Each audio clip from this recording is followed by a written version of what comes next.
Sasagot na naman po tayo ng isang katanungan. Ang katanungan po ay ganito: bakit ibinigay ng Diyos kay Hesukristo ang Apokalipsis? Kaya niya ibinigay ng Diyos kay Hesukristo dahil upang ipahayag sa kanyang mga alipin.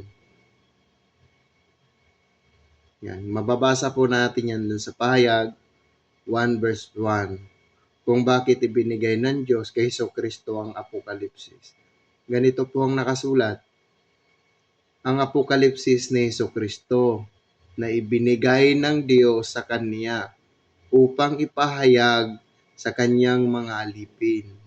Sa makatuwid ay ang mga bagay na nararapat mangyaring madali at Kanyang ipinadala at ipinaalam sa pamagitan ng Kanyang anghel sa Kanyang alipin na si Juan. Kaya yung tanong nyo, bakit ibinigay ng Diyos kay Hesukristo ang Apokalipsis? Kaya binigay ng Diyos kay Hesukristo ang Apokalipsis dahil upang ipahayag sa Kanyang mga alipin. Kaya hanggang dito na lang. Lagi po kayong mag-iingat. Paalam.